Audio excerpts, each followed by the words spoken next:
Kia friends and fun out to all you beautiful passionate people out there. Today I'm going to just make up a mould for a small table.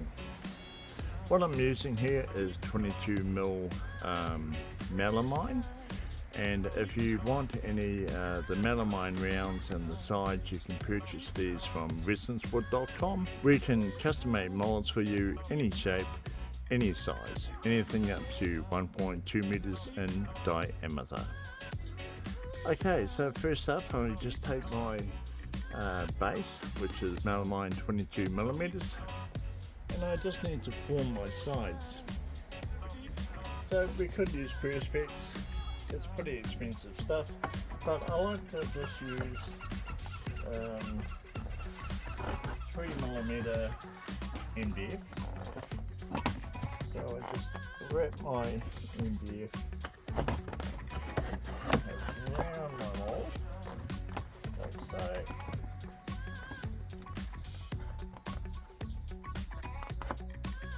And just make a scribe mark. So describe that, and now I will take this and cut it to size.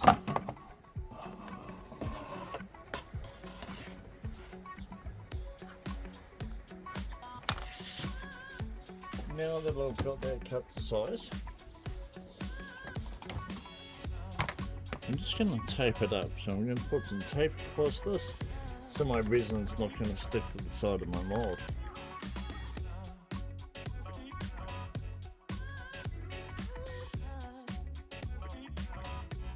Now that I've got that done, what I want to do is we want to find out the centre point. We work out where the centre is on our base, and just using our finger we transfer that distance onto our board, and that'll ensure that we get all our screw holes in the right place. There's nothing worse than going to put the screws in and they're going down or they're coming up to the top of your mould.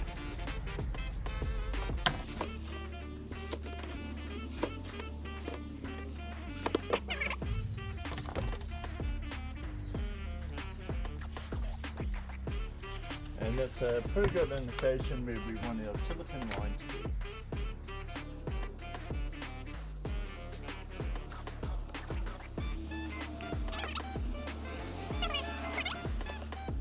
I like to just start off somewhere around the middle.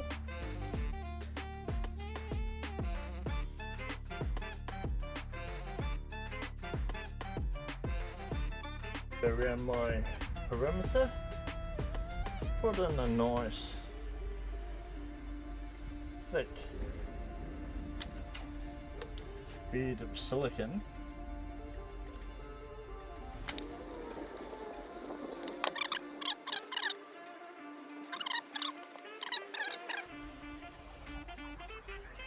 And that's pretty much how you make the moulds, guys.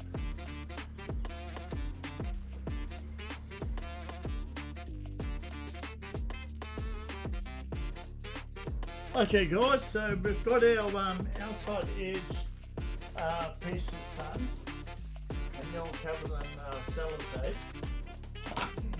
Now what we're going to do, just going to go around the outside edge of the mould. This is about 35 mil thick, and I'm just concentrating on putting the silicone fairly high in the top 10 mil of this mould form. I don't want too much silicone squirting out down the bottom, and this is mainly just to protect this edge as well. The whole thing will be silicone on the inside edge, but I just don't want resin getting down here, so just really make sure we have a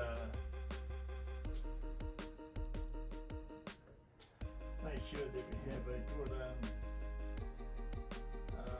bead silicone and ensure that we don't have any leaks. It's pretty good. That's all that in.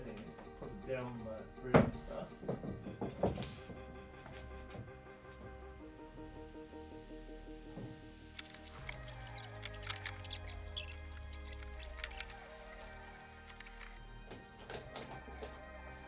Make sure it's down the bottom.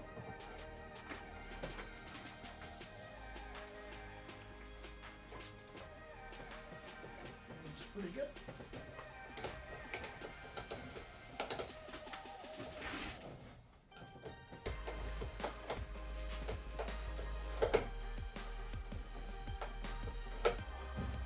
Right, look at that. That's clamped that up nicely.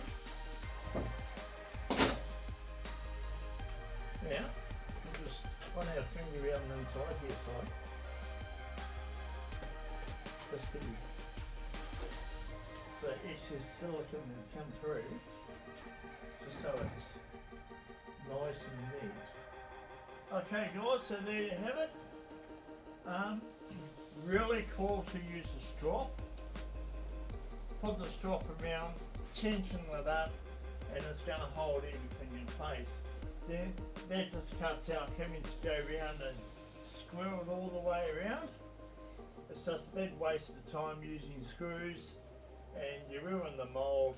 It's just not worth it. Using the strop, tie down, put it around it, tension it up. It's going to hold everything in place. We'll leave the strop on now until we've got the whole job completed. We'll leave this for about 6 to 8 hours, and most of you just leave it till tomorrow now. Size coming in tomorrow morning. We're going to wax all this, and then I'm thinking we're going to go through about, I hate to think really, it's going to be a huge amount. At least 2 20-litre buckets full of walnut shells, and what we'll do is we'll mix the walnut shells with our ocean cast epoxy first, so they're really well coated all over. That's going to stop them blowing bubbles,